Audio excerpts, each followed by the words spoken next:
O tema, o título da mensagem de hoje se denomina Recomeçar. Lições do confinamento para uma nova fase da vida. Eu convido a que você abra a sua Bíblia no livro de Gênesis, capítulo de número 6. E aqueles que encontraram o texto, eu convido aos que assim puderem fazê-lo, que se coloquem de pé, para que possamos fazer a leitura inicial da palavra a ser pregada, como Jesus o fez em Nazaré, no capítulo 4 de Lucas. Todos encontraram? Registra a palavra do Senhor. Viu o Senhor que a maldade do homem se havia multiplicado na terra, e que era continuamente mau todo o desígnio do seu coração. Versículo 12. Viu Deus a terra, e eis que estava corrompida, porque todo ser vivente havia corrompido o seu caminho na terra. Oremos. Deus amado, Pai bendito, lemos a Tua santa e preciosa palavra, e o que nós pedimos, Deus, fala conosco, fala aos nossos corações, consola-nos e traz a Tua direção, a qual necessitamos.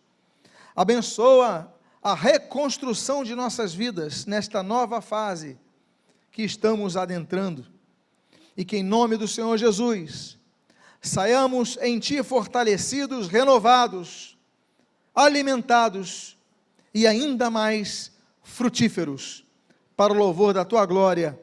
E o que nós fazemos, o fazemos agradecidos em nome de Jesus. Amém. E amém. Os irmãos podem, por favor, tomar os seus assentos. Quando o pecado entra no mundo,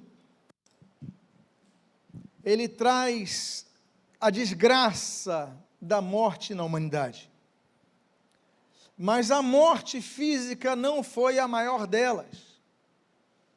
A maior delas foi aquela mencionada por Isaías no capítulo 59, versículo 2, que é a morte espiritual que faz separação entre o homem e Deus. Essa morte não é apenas um ato, um gesto, um momento, mas ela se percebe no decorrer de uma vida, através dos impulsos que temos, das tentações que recebemos e das cessões que a estas fazemos. Então, isso vai gerando em nós um coração corrupto. Por isso a Bíblia diz que nós não podemos confiar no nosso coração, porque ele é corrupto, e não apenas corrupto, corruptor. O apóstolo Paulo, o apóstolo Gentios, ele diz que as más companhias corrompem os bons costumes. Ou seja, o homem ele é corrupto, ele corrompe, e nisso então se verifica o processo de morte espiritual. E essa corrupção que Deus vê na terra, naquele período, diz a Bíblia que todo ser está corrompido. E nós já vemos isso desde o primeiro fratricídio da história, quando Caim mata o seu próprio irmão, na primeira geração. A primeira família da terra já demonstra essa corruptibilidade, quando se vê inveja, se vê maldade, se vê aquela montagem de uma cena para matar quem? O próprio irmão. Porque ele fez nada de errado. O problema não estava em Abel, o problema estava no coração de Caim. E isso então vai se vendo nas gerações seguintes, nós vemos em Nimrod, nós vemos em outros, até que então Deus decide trazer com justiça o seu juízo, porque Deus é justo juiz.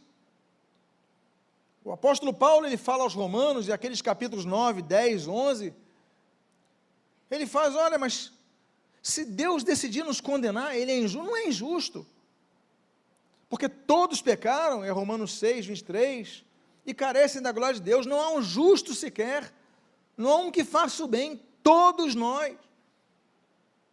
O salmista, ele diz, todo homem é mentiroso, desde pequeno nós mentimos. Você fez isso, filho? Não, pai, não fui eu que pintei a parede, e a criança com giz, não fui eu, nós mentimos. Por isso que a Bíblia diz, seja Deus verdadeiro e o homem mentiroso. Agora, o fato de sermos pecadores nos leva a uma postura. A postura em decidirmos e tomarmos uma decisão de arrependimento. E arrependimento leva a novas ações. Estamos no contexto de Noé, de um recomeço da humanidade, de um recomeço de uma família. Deus vai trazer juízo. E nós vemos que Noé, quando estudamos a genealogia dele, nós vemos que ele era bisneto de um homem que não morreu. A Bíblia fala de dois homens que não experimentaram a morte. Enoque, Gênesis capítulo 5, versículo 24, e andou Enoque com Deus, porque Deus o tomou para si. E nós temos Elias, dois homens que não experimentaram a morte. É por isso que quando nós estudamos escatologia, nós entendemos daquelas duas testemunhas que vão ser levantadas nos tempos finais para falar, e que vão ser mortas por causa do seu testemunho. Muitos entendem que vão ser Enoque e Elias. Por quê? Para que se confirme o texto de Hebreus capítulo 9, versículo 27, pois ao homem está instituído que morram, depois disso vem o juízo. Esses dois homens não morreram, aparecem duas testemunhas nos tempos finais que morrem, podem ser eles, assim elucubramos. O fato é que o bisneto de Enoque foi Noé. O fato é que Deus sempre quando vai exercer o seu juízo, levanta os seus profetas para anunciar a sua palavra. A humanidade não pode dizer que não foi avisada quando Deus executa os seus juízos. A humanidade não pode dizer, eu não sabia, porque a palavra está aqui, a palavra está sendo pregada. Então não há desculpas. Deus então levanta Noé para pregar os juízos de Deus, o arrependimento, construir a arca e fazer o convite, mas este homem não é ouvido, é taxado como louco. Então Deus chama aquela reconstrução animais, além da família de Noé, animais. Por quê? Porque Deus trouxe juízo para uma nova fase de recomeços.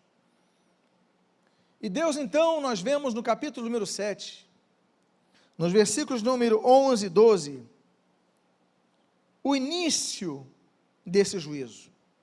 A Bíblia diz nesse texto que estamos lendo em tela, aos 17 dias do segundo mês, nesse dia, romperam-se todas as fontes do grande abismo, e as comportas do céu se abriram, e houve copiosa chuva sobre a terra durante 40 dias e 40 noites.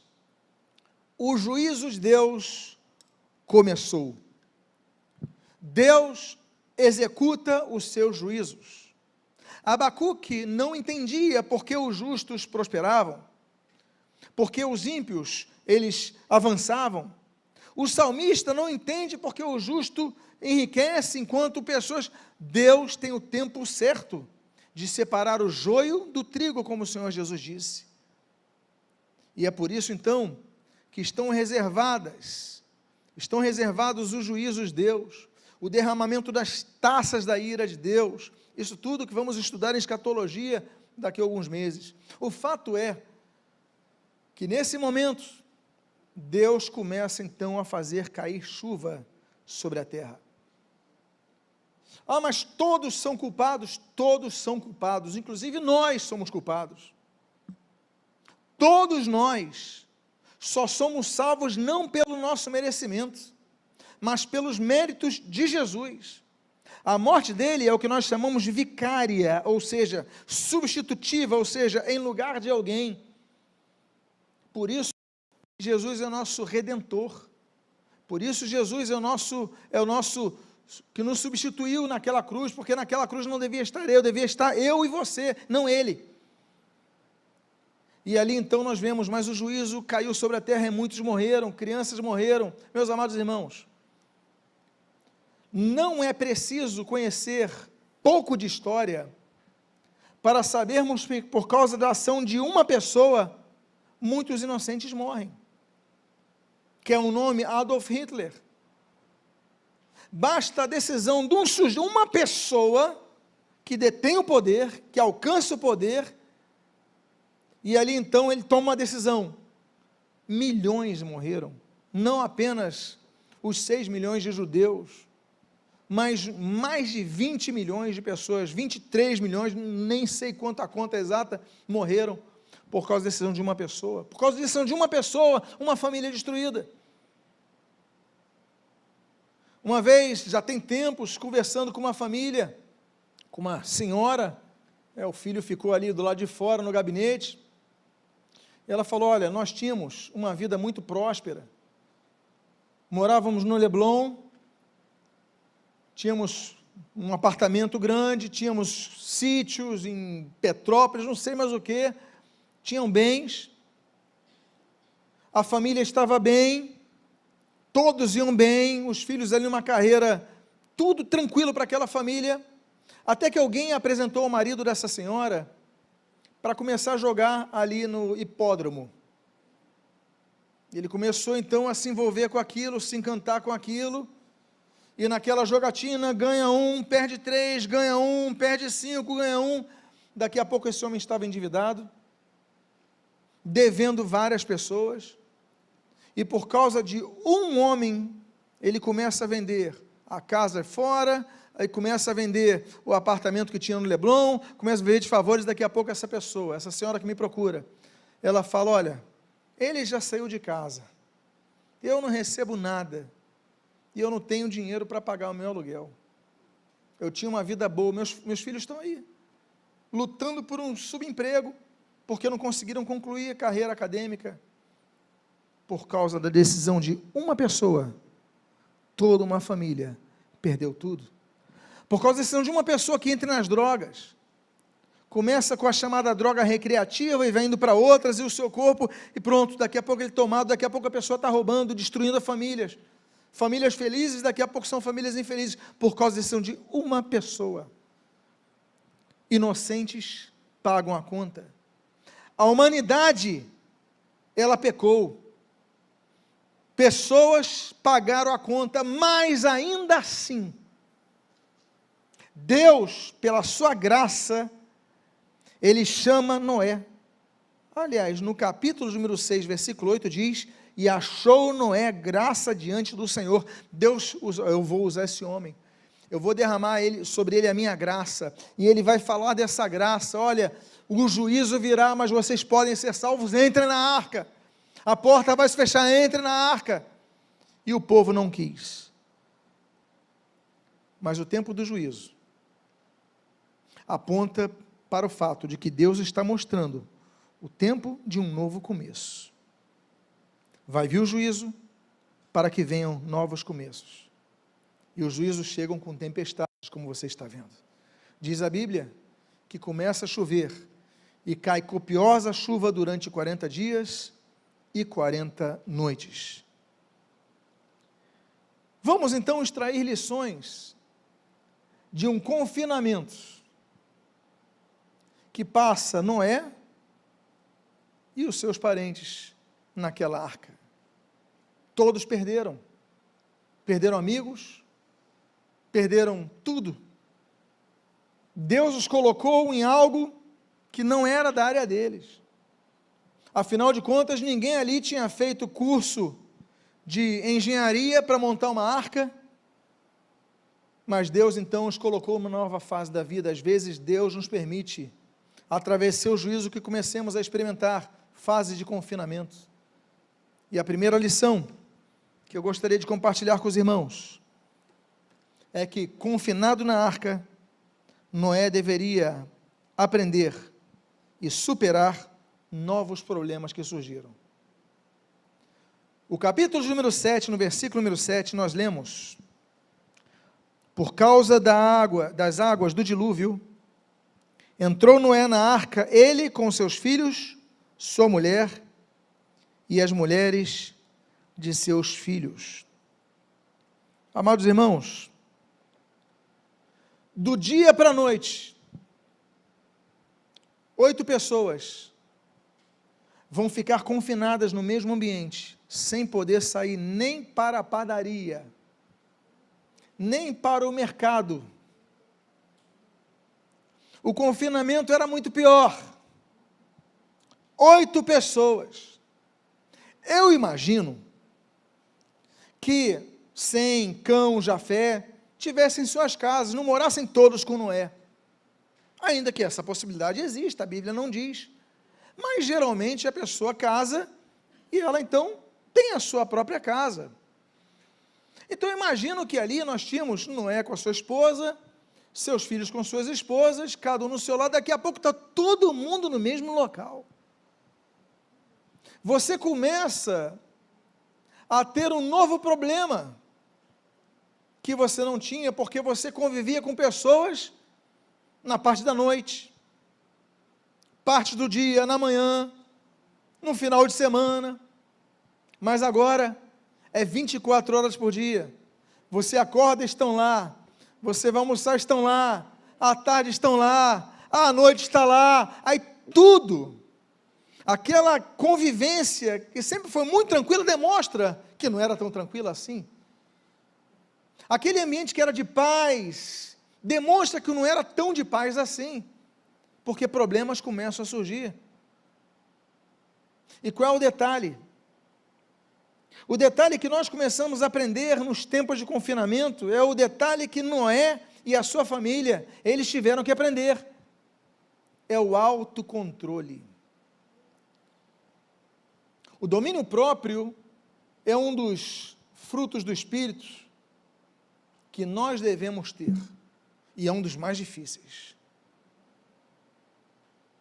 A Bíblia diz em Provérbios capítulo número 25, que aquele que não tem autocontrole, não se controla, é como uma cidade derribada sem muros, qualquer um entra e destrói.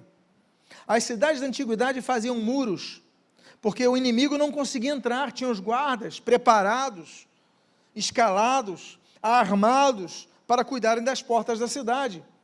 Mas uma cidade sem muros, qualquer podia entrar, fazer todas as maldades ali, incendiar, roubar, fazer tudo e ir embora. A Bíblia diz, o homem sem o seu próprio controle, ele é como uma cidade sem muros, que é destruída.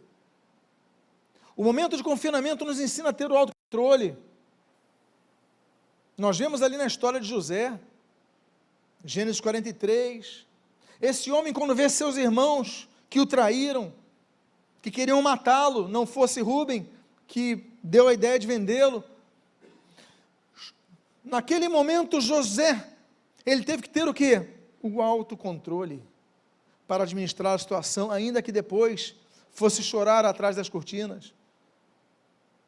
Nós devemos aprender a nos autocontrole, e eu digo para vocês, é uma das coisas mais difíceis que existe. O apóstolo Paulo, ele escreve aos Coríntios, na primeira carta aos Coríntios, capítulo 9, que o atleta, para vencer a corrida, ele tem que ter autocontrole. Eu não sei se você já viu as provas de maratona. Nas provas de maratona, quando se dá a largada, qual é a cena que você vê comum no início?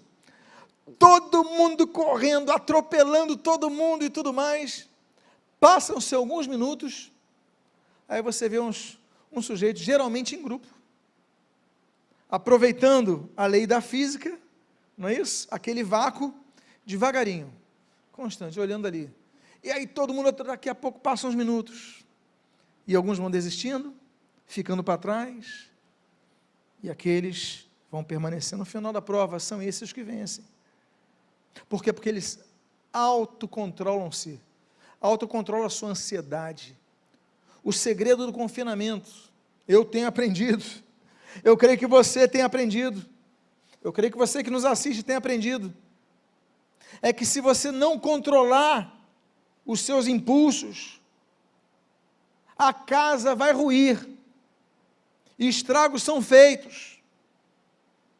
Estragos que podem se perpetuar quando nós não nos controlamos. Por isso que nós devemos pedir ao Espírito Santo, ó Espírito, controla o meu ser, controla a minha vida, controla a minha alma.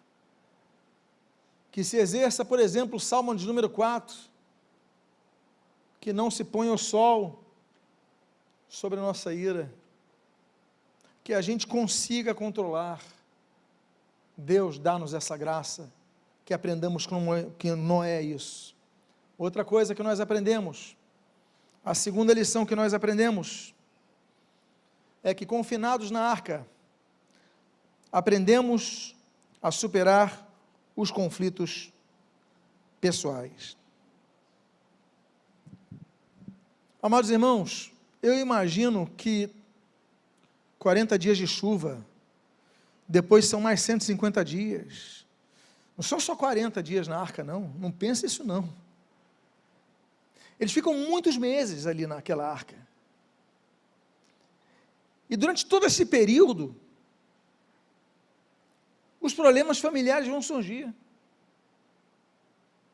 Olha, mas que história é essa, Noé? E os filhos começam a desrespeitar os pais, e os pais começam a usar de mais força nos relacionamentos, e começa, eu imagino o problema, só que a pessoa não tinha condição de falar, eu vou dar uma volta por aí. Vai dar uma volta, tem um elefante do lado, tem um tigre, tem um macaco, tem um rinoceronte, não posso sair do lugar. E daqui a pouco está lá de novo, e Noé, e a esposa do Jafé é metida, não, e a esposa do Sem é mimada, e aí começa, e aí vaza, são só 8, vaza. Eu não sei se o papagaio ajudava a espalhar as informações que ele ouvia, mas se tivesse o papagaio na história, ainda tinha mais 2 para contar. O fato é que os relacionamentos familiares são colocados à prova, na minha casa, na sua casa, na casa de todos nós aqui, e nós temos que aprender a superar esses conflitos. Deus tem projetos para a família, assim como eu tenho para a minha, você tem para a sua, Deus tem projetos para a sua família.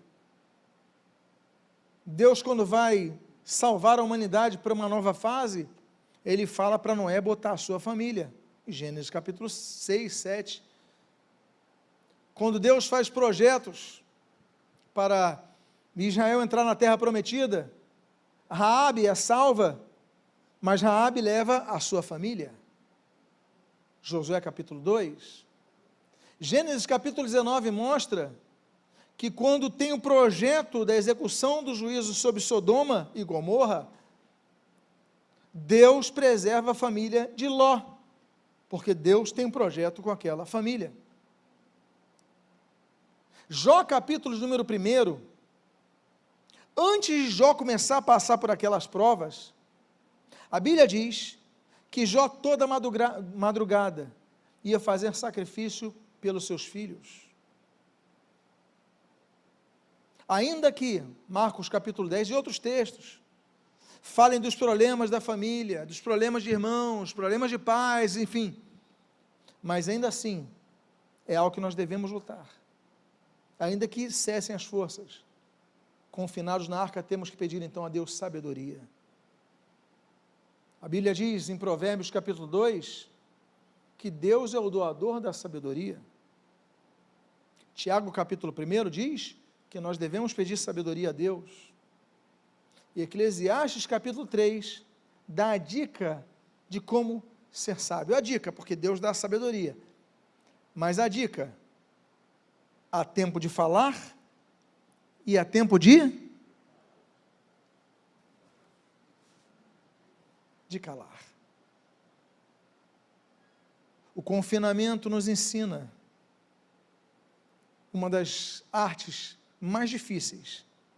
Não são as pinturas impressionistas, ou clássicas, ou barrocas, não são as talhadas de Michelangelo, não, as artes mais difíceis, são a arte mais difícil, é de nos calarmos quando nós queremos falar, confinados, aprendemos a superar os conflitos pessoais pela sabedoria. A outra coisa que nós devemos fazer é que está aí no terceiro ponto. Confinados na arca, aprendemos a confiar no suprimento de Deus. Israel foi para o deserto.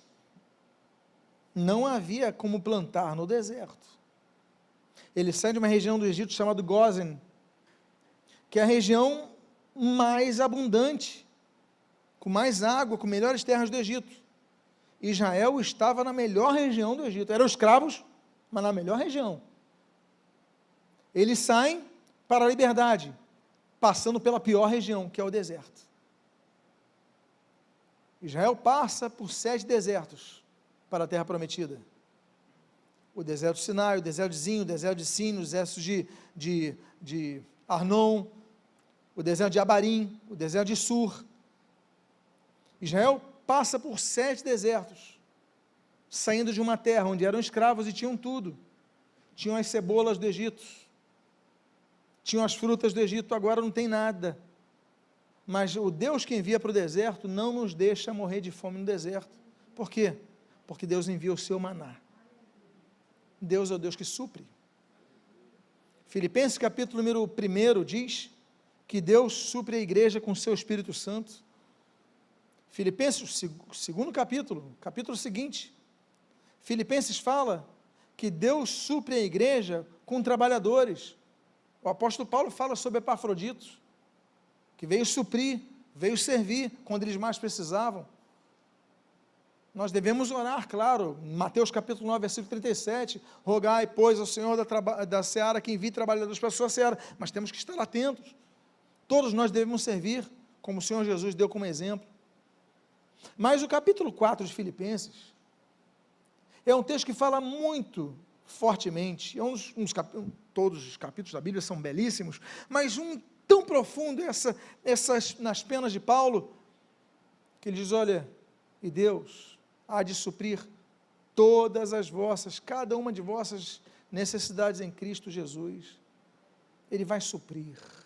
No confinamento, às vezes a gente pensa, mas eu vou perder o emprego, eu vou perder isso, eu vou perder o relacionamento com os parentes, eu vou perder tantas coisas, 100 dias de confinamento. Mas ainda assim, Deus diz, eu vou suprir as suas necessidades. Nós devemos confiar em Deus, nos agarrarmos em Deus e aprendemos com Noé, que ainda que lá dentro daquela arca, Deus os supriu em todo aquele tempo. Outra lição que nós aprendemos, sim, o que eles precisavam? Viver pela fé. A Bíblia faz 231 menções à palavra fé. Das 231, 230 estão no Novo Testamento, só tem uma menção da fé no Antigo Testamento, Abacuque 2, versículo 4. O justo viverá pela sua fé. Ainda que só tenha menção em Abacuque, todos os personagens da Bíblia, justos de Deus, viveram na fé e pela fé. Tanto é que nós temos a galeria dos heróis da fé em Hebreus capítulo 11, falando dos heróis da fé do Antigo Testamento. Mas o fato é que no confinamento, diante das limitações, nós temos que aprender a exercer a nossa fé. Porque exercer a fé no momento de fartura é fácil, mas no momento de dificuldade, no momento do confinamento, quando chove lá fora e você não pode sair, você tem que aprender a viver pela sua fé.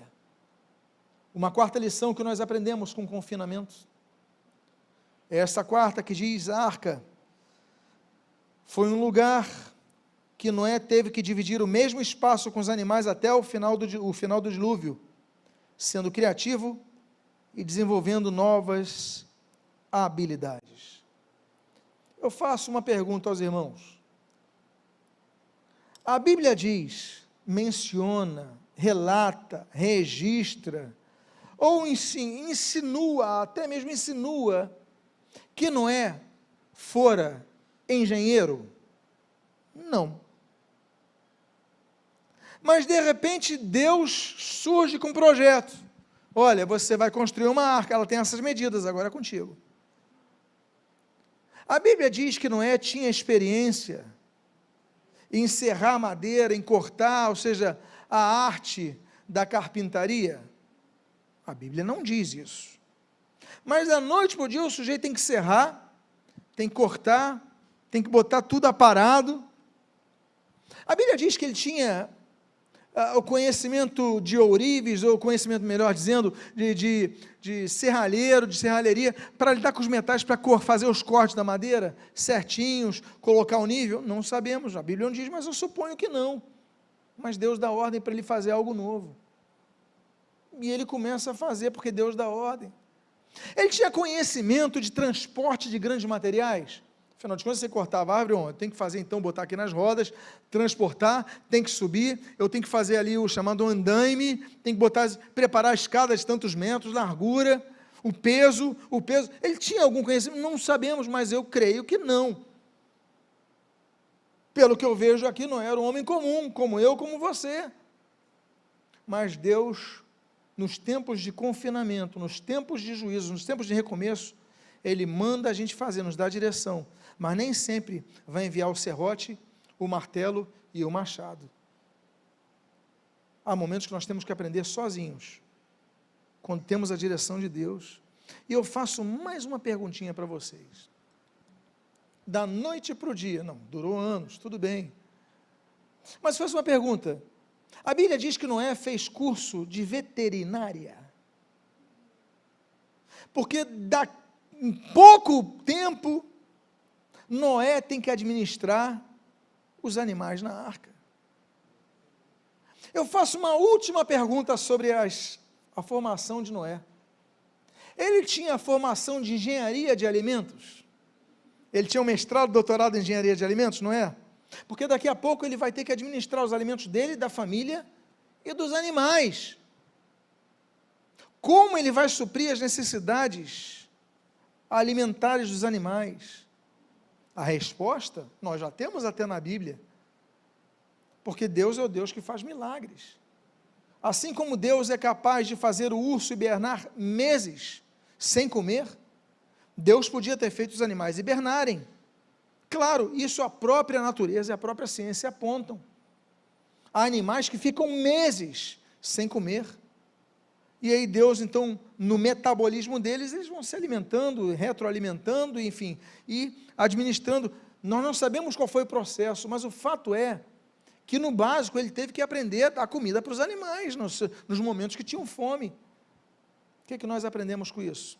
Que Deus nos ensina que nos tempos de dificuldade, nós devemos nos mover e desenvolver novas habilidades. Deus é um Deus que dá habilidades. A Bíblia diz sobre 2 homens, que são os desenhistas, os arquitetos, os técnicos, os artistas do tabernáculo. Êxodo capítulo 32, Êxodo capítulo 35, Bezalel e Aholiabe. A Bíblia diz que o Espírito de Deus lhes dá habilidade para mexerem com tudo aquilo. Então Deus pode nos dar habilidade. Existem 3 formas de recursos que nós temos para apresentar a Deus. Existem os dons espirituais, que estão listados na Bíblia. 1 Coríntios capítulo 12, 1 Coríntios capítulo 14, Romanos capítulo 12, Efésios capítulo 4. Esses são os dons espirituais. Né? Dons de curar, dom de línguas, de interpretação, da fé, enfim. Nós temos uma segunda forma de apresentarmos a Deus o que nós temos. Além dos dons espirituais, nós temos os talentos naturais. Há pessoas que naturalmente sabem desenhar. Há pessoas que naturalmente cantam como os passarinhos. Não fizeram curso, mas cantam como os pássaros, não é verdade? Habilidades no esporte, há pessoas que você vê que aquilo, tem jogadores, não, isso aí é fruto de treino, esforço, e claro, vão melhorar, agora tem pessoas que não, você vê que já é uma habilidade natural, pessoas que têm habilidades naturais, nós podemos oferecer isso a Deus também, e existe uma terceira forma, que são as habilidades adquiridas, o que você adquire por seu esforço, por seu investimento, por seu tempo, por exemplo, um curso de idiomas, você então um dia estudou inglês, aprendeu inglês, e você fala inglês, você pode usar isso para a obra de Deus, você teve uma profissão, sou advogado, sou médico, sou engenheiro, você pode usar isso para a obra de Deus, então são habilidades adquiridas, mas o texto diz, que essas situações, elas surgem no momento da crise, Deus já prenuncia, vai vir chuva, vai vir problema, vai vir juízo, agora você vai ter que serrar, cortar, calcular, levantar, medir, as medidas Deus deu, mas a montagem, o encaixe, o prumo, o nível, o assento, o transporte, os animais, a administração de alimentos, o confinamento nos ensina que nós temos que aproveitar as crises para aprendermos. Eu faço uma pergunta aqui, quantos aprenderam algo novo nesse tempo? Levantem a mão, algo novo, nem que seja algo pequeno. Nós temos que aprender a usar as oportunidades para crescermos, por isso que a Bíblia diz, Provérbios capítulo número 1, que o instruído, ele aprenda habilidade, use da sua habilidade. Outra coisa que nós aprendemos com o confinamento, e criatividade. Como eu vou lidar com tantos animais? Você tem que ser criativo. Não tem comida, tem pouco recurso, você tem ali, você fez a administração logística, usar a criatividade. Você não tem a comida que você queria, usa a criatividade na sua sopa. Não é verdade? Tem gente que coloca ali uma folhinha na sopa só para ser criativo, não vai mudar nada o gosto, mas já é algo diferente. A crise nos ensina a sermos criativos. Êxodo, Miriam foi criativa ao oferecer à filha de Faraó uma senhora para cuidar, e era a própria mãe de Moisés. Criatividade. Marcos capítulo 2, os 4 amigos ali de Cafarnaum, que ajudaram a descer aquele paralítico, foram criativos, não dá para entrar pela frente, vamos por cima, a gente faz um buraco, criatividade. Zaqueu, criatividade, eu não consigo ver Jesus, Lucas 19, eu vou subir na árvore, e ali ele vai, acontece, criatividade. Nós devemos ser criativos, quando as circunstâncias estão difíceis, e aí desenvolvermos novas habilidades. Quinto aprendizado, quinta lição do confinamento. Confinados na arca, aprendemos a vencer visões negativas e a projetar perspectivas positivas, fazendo novos planos para o período pós-tempestade. No início da crise, olha, todo mundo lida bem. Não, aí vamos cantar na varanda, um monte de coisa. Aí passa a primeira semana, aí passa a segunda, já nem todo mundo está cantando na varanda, o cara já não está tocando violino. Na terceira, tu já vê o vizinho gritando com o outro. Na quarta, por quê? Porque as pessoas vão desanimando quando não veem que a fase passa. No início, aquela força nós temos, e a gente cria, e daqui a pouco, vamos fazer daqui a pouco, os grupos do Zoom, começam lá com a tela cheia, depois de 3 semanas já está na metade, depois de 2 meses, já tem 3, 4 ali. Aí tem, depois de 10 meses, não é o nosso caso, mas só tem 2 lá. O sujeito e a esposa. Porque as pessoas vão desanimando. Eu imagino o desânimo de Noé. Não para de chover. E o pior é que depois da chuva não tem mais nada lá fora. No início, agora, o que torna essas pessoas vivas? É a fé. Mas a fé que nos leva a sonhar. Por isso que o profeta de Anatote, Jeremias, ele diz ao escrever Lamentações: quero trazer à memória aquilo que me traz esperança. No momento de maior dificuldade, começa a pensar, começa a sonhar. Começa a sonhar com coisas que você pode fazer. Não seja apenas estimulado pelas pessoas que te rodeiam, mas começa a projetar algo novo. Essa fase vai passar, eu vou fazer isso, eu vou fazer aquilo. Começa a sonhar, sonha. E você vai herdar as nações por herança, você vai ter coisas grandes. O que você não pode fazer é deixar de sonhar. Deus é um Deus que envia sonhos. Deus enviou um sonho a Abimeleque, Gênesis capítulo 20. Deus enviou sonho a José do Egito. Todos conhecemos a história. Deus envia sonho, mesmo com José na prisão, Deus envia sonho ao copeiro e ao padeiro que estavam presos com ele, capítulo 40 de Gênesis. Capítulo 41, Deus envia sonho ao próprio Faraó. Deus envia sonhos. Deus envia sonhos a um outro governante, Nabucodonosor, Daniel capítulo 2. Deus envia sonhos. Deus envia sonhos a pessoas para sonharem, para alertarem, para direcionar pessoas. Deus envia sonhos. Daniel, Deus dá uma revelação, Daniel capítulo 7, ele começa a ter sonhos.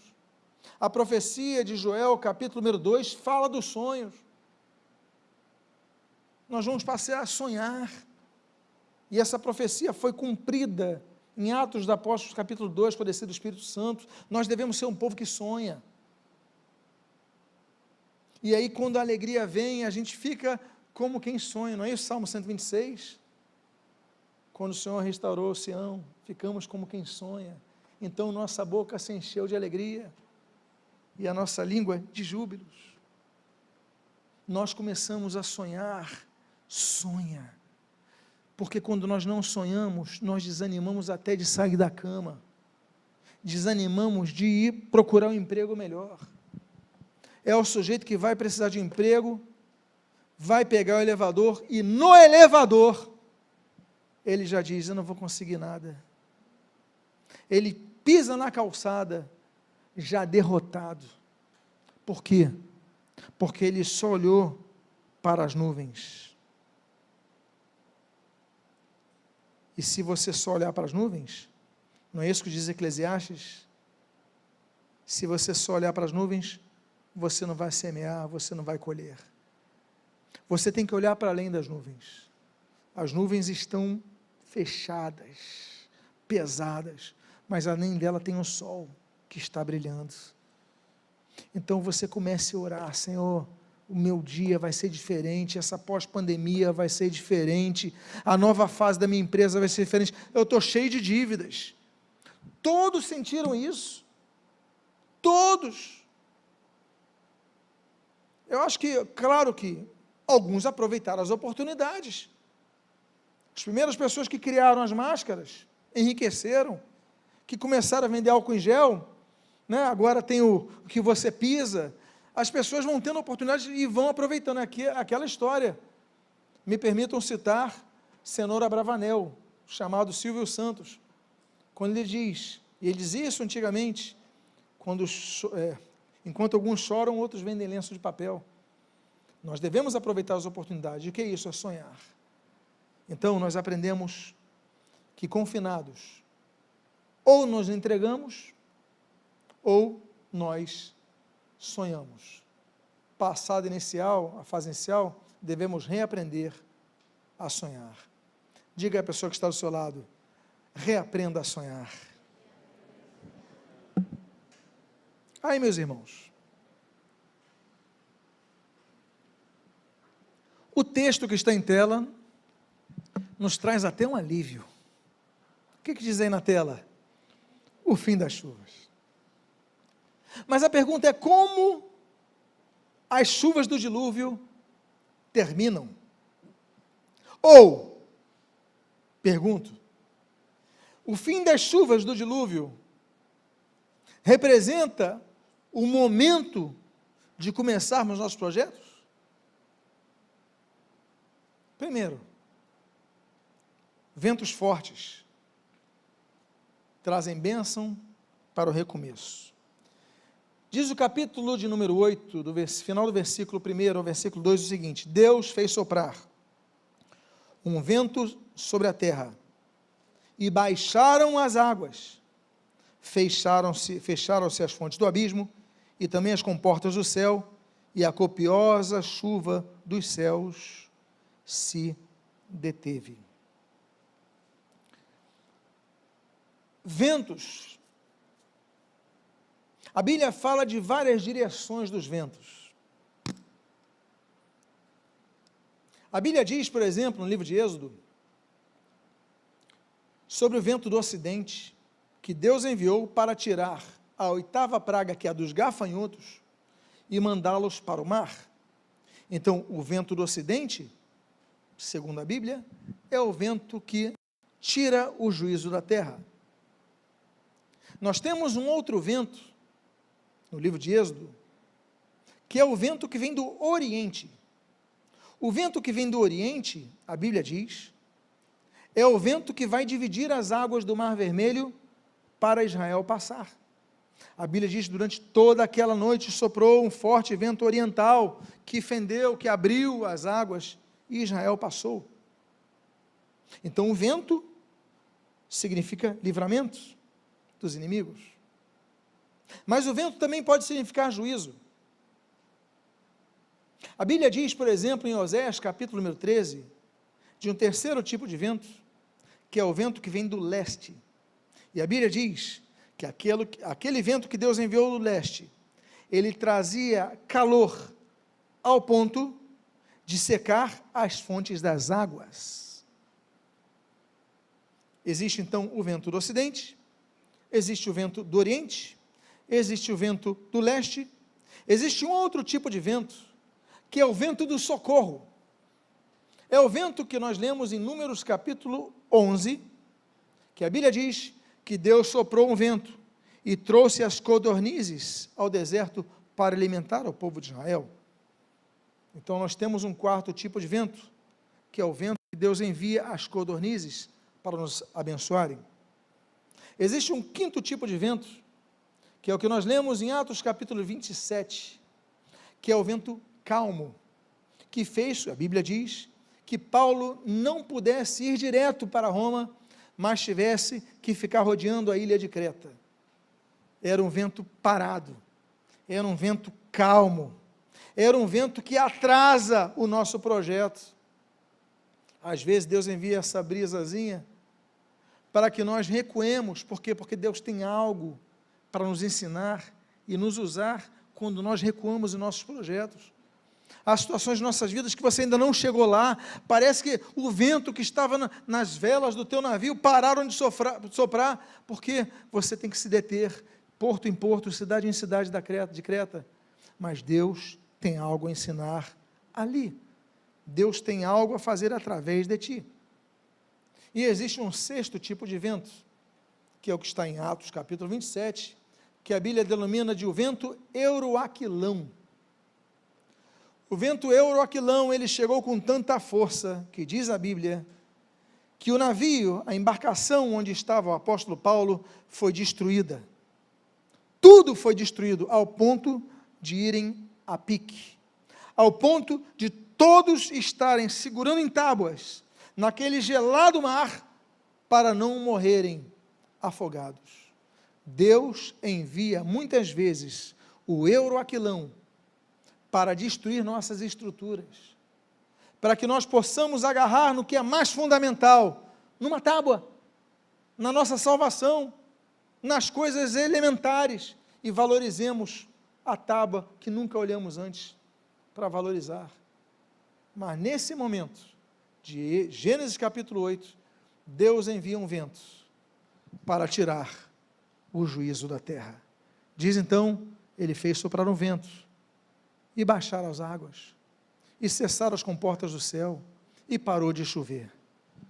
Então, quando Deus sopra o vento, Deus começa a nos colocar, começa a nos adentrar a uma nova fase, a um recomeço. Mas nesse recomeço, Deus nos exercita a nossa paciência. Porque a gente crê que quando a tempestade acaba,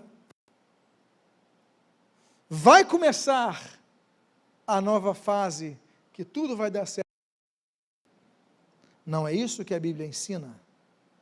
A Bíblia mostra, no versículo número 3, o seguinte: as águas iam se escoando continuamente de sobre a terra, e minguaram ao cabo de 150 dias. Portanto, Noé não sai da arca depois de 40 dias. Depois de 40 dias, acaba a chuva.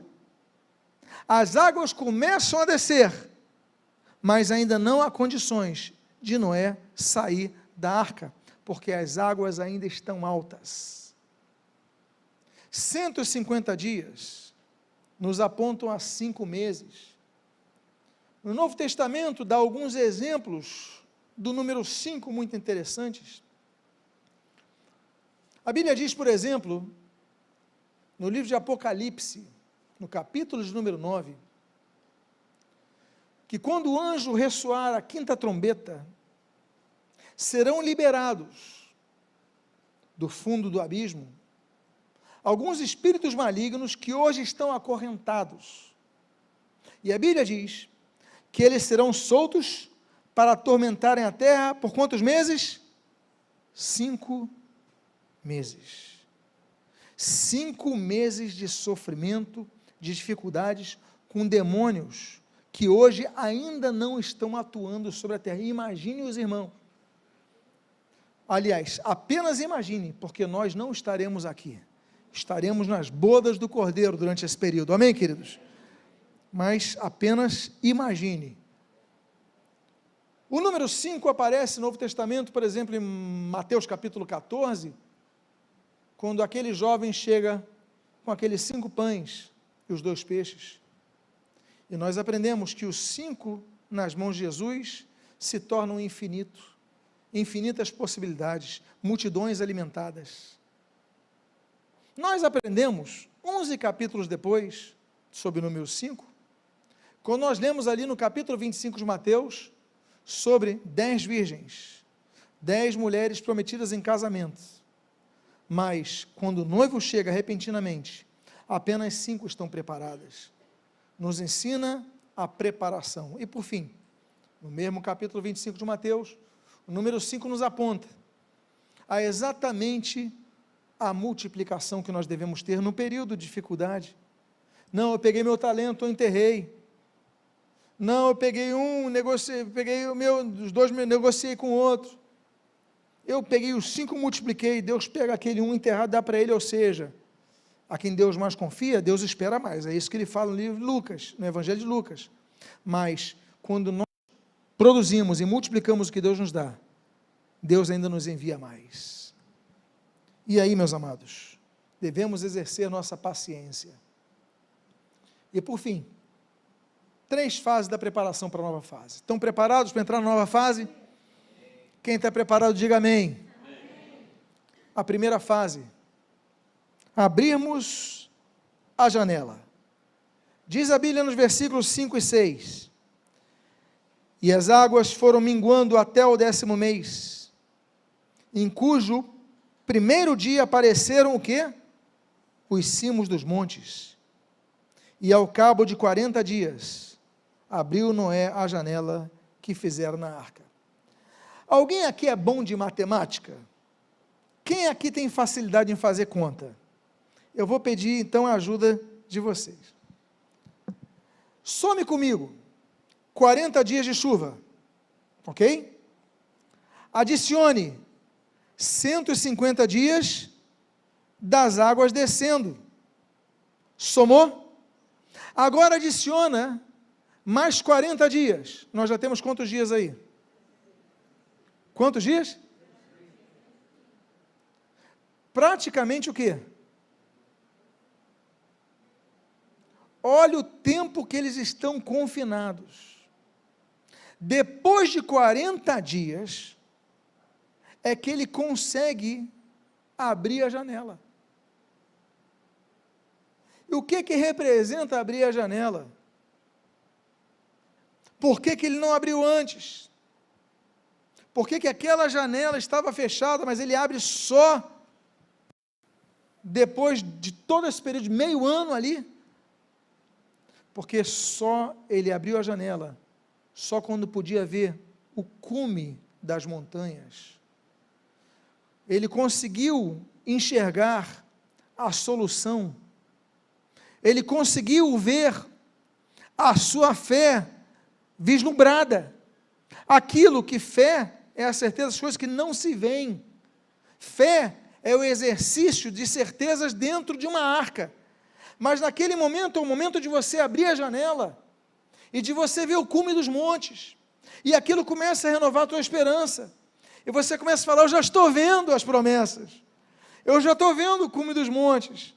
Já parou de chover, as águas já desceram, agora eu já estou vendo as montanhas. Vai chegar o momento que você vai abrir a janela e vai começar a ver aquilo pelo qual você sonhou, aquilo pelo qual você projetou, aquilo pelo qual você orou. Esse momento está chegando. Diga à pessoa que está do seu lado: é hora de você abrir a sua janela. Abra a sua janela. Pessoas que abriram janela na Bíblia. Raabe abriu a sua janela para colocar aquele sinal escarlate e trazer salvação à família dela e vitória ao povo de Israel. Para isso, ela teve que abrir a janela. Noé abriu a janela, Gênesis capítulo 8, como você está vendo. Uma mulher que abriu a janela, Mical, abriu a janela 2 vezes para ver o seu marido. Na primeira vez, Mical abre a janela para que Davi fugisse e sobrevivesse. Na segunda vez, Davi já é rei e ele vem dançando de maneira muito livre com a Arca da Aliança. E diz a Bíblia que Mical olha na janela e fala: que homem ridículo. E por causa disso, Deus executa um juízo sobre essa mulher. Estava na janela.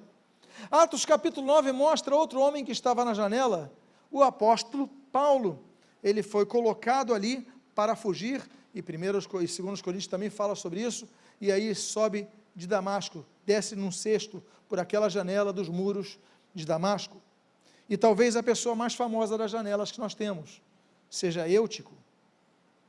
Atos capítulo número 20, a Bíblia diz que o apóstolo Paulo pregava, e quando chega lá meia-noite, aquele jovem que estava sentado à janela, ele cai e ele morre, mas Deus opera o milagre. O fato é que janelas apontam para novas realidades, projeções, alvos, recomeços. Ele abre a janela depois de meio ano e ele então começa a ver aquelas montanhas. E eu pergunto para você: já era a hora de ele sair da arca? A Bíblia diz que não. Ele começa a se renovar. Há momentos na vida que nós sememos em oração, não vemos nada. Há momentos da vida que Deus fala: olha, pode abrir a janela, você começa a ver. Aí, meus amados irmãos, nós vamos para a segunda fase da preparação, que é a fase do corvo. A Bíblia diz, nos versículos 6 e 7 desse capítulo 8 de Gênesis: ao cabo de 40 dias abriu Noé a janela que fizera na arca e soltou um corvo, o qual, tendo saído, ia e voltava, até que se secaram as águas de sobre a terra. Existem cerca de 40 tipos de corvos.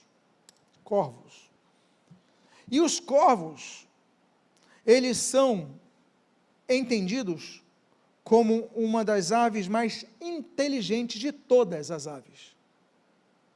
Ela perde para uma outra ave que eu já vou citar. De acordo com pesquisadores da Universidade de Auckland, na Nova Zelândia, os corvos, eles têm uma percepção de inteligência que tem uma lógica muito maior que outras aves. Eles entendem o momento, eles têm uma percepção que outras aves não têm. Inclusive, a ave mais inteligente é chamada de o corvo da Nova Calcedônia. Pois bem, nós temos na Bíblia 3 menções aos corvos. Nós temos essa, que é de Gênesis capítulo 8. Nós temos o Senhor Jesus, que manda nós observarmos os corvos como Deus sustém, em Lucas capítulo 12. E nós temos Elias no ribeiro de Querite, 1 Reis capítulo 17, quando ele é mantido pelos corvos no ribeiro de Querite. Deus envia os corvos, animais inteligentes, para suprir a fome do profeta Elias, o tesbita. Nesse caso que nós temos aqui, a Bíblia diz que Noé, sabedor, não antes, mas a partir da sua experiência adquirida, ele falou, o melhor animal que eu tenho para mandar aqui, com essa inteligência, vai ser o corvo. Ele manda o corvo, mas a Bíblia diz que o corvo vai e volta, vai e volta, vai e volta. Nós aprendemos que ainda que algumas circunstâncias nos mostrem que nós devemos adentrar, nem sempre é momento de nós darmos um passo definitivo. Nós devemos analisar o melhor momento. A terceira fase, então, é a fase da pomba. É a terceira e última fase, que diz, no versículo de número 8, até o versículo número 12, depois, soltou uma pomba, para ver se as águas teriam já minguado da superfície da terra. Mas a pomba, não achando onde pousar o pé, tornou a ele para a arca, porque as águas cobriam ainda a terra. Noé, estendendo a mão, tomou-a e recolheu consigo na arca, esperou outros 7 dias, vá somando, mais 7 dias. E de novo soltou a pomba fora da arca, e à tarde ela voltou a ele, e trazia no bico uma folha nova de oliveira. Opa! 7 dias depois, ele já tem uma folha de oliveira, as árvores já cresceram, já estão em algum lugar, as árvores já estão dando folhas. E assim entendeu Noé que as águas tinham minguado de sobre a terra. Então, esperou ainda 7 dias, e soltou a pomba. Ela, porém, já não tornou a ele. Os irmãos se lembram que há poucos minutos eu disse que os corvos são uma das aves mais inteligentes que existem? E eu falei, mas elas perdem para uma ave. E talvez você tenha pensado na águia, porque a águia é muito inteligente, mas não. A gente olha para a águia, a gente olha para o côndor, a gente olha para os grandes, não, então o símbolo da sabedoria, a coruja.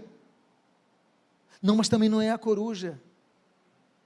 Um dos animais mais inteligentes é a pomba, que a gente talvez não valorize, porque o cérebro dela é pequeno, porque ela é simples e está em todo local, a gente não valoriza.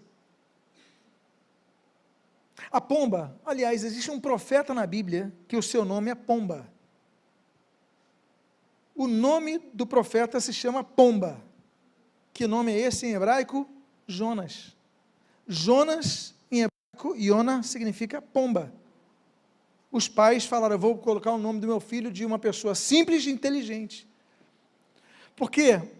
Porque Jonas representa, pomba representa, um animal que viaja, e ela consegue, a pomba viaja 300 quilômetros, é a única ave que consegue viajar até 300 quilômetros sem pousar. Você sabia disso? O fôlego, a força, as asas, ou seja, o equilíbrio, o controle. Ela consegue viajar sem pousar, e aí percorre países, territórios, os fusos horários, e ela consegue viajar sem pousar. A pomba vive até 15 anos de vida. o que é algo muito grande para uma ave. A pomba é o único animal que tem percepção de localização e tempo, ao ponto de uma pomba poder estar a 1.000 quilômetros de distância do seu pombal e saber retornar para a sua casa, como se tivesse uma linha colocada no ponto 1.000 quilômetros e na sua casa, e ela fosse seguindo a linha, e a pomba volta exatamente. Por isso nós temos os chamados pombos correios, porque o sujeito enviava a mensagem e a trazia de volta. A Bíblia fala que as pombas eram tão importantes no culto ao Senhor, que existiam 3 sacrifícios que permitiam o uso de pombas.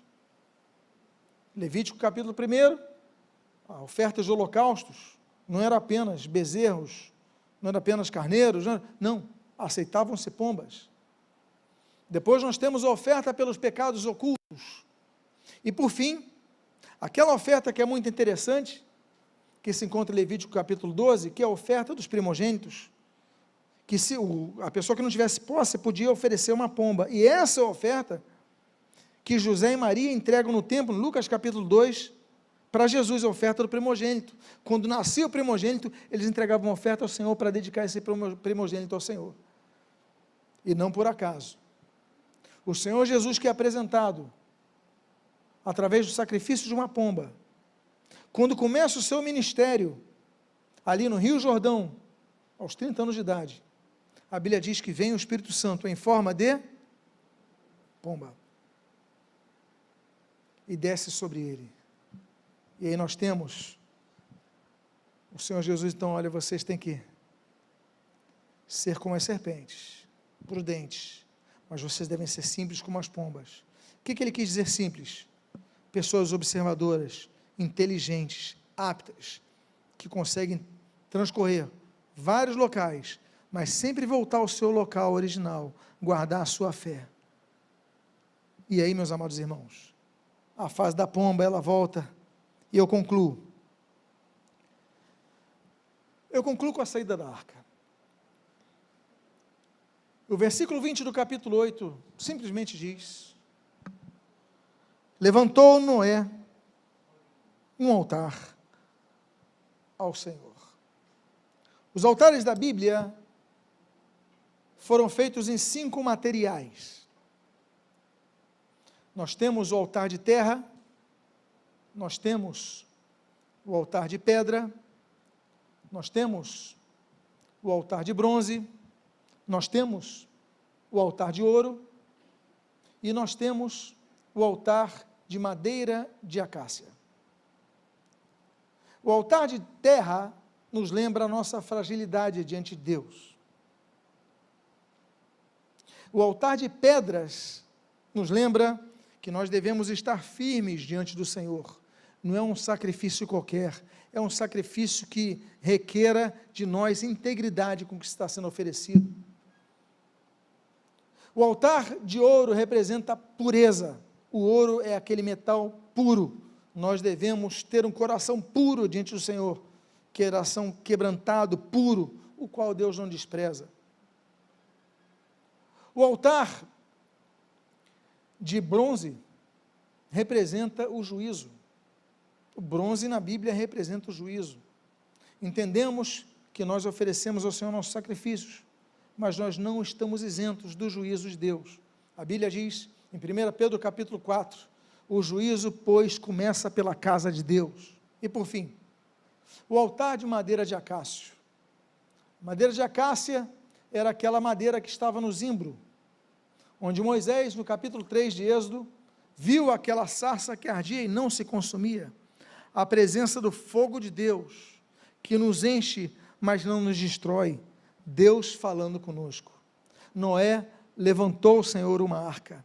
Ele sai do confinamento, firme na sua fé. Ele sai do confinamento agradecido ao Senhor pelo período que ele passou.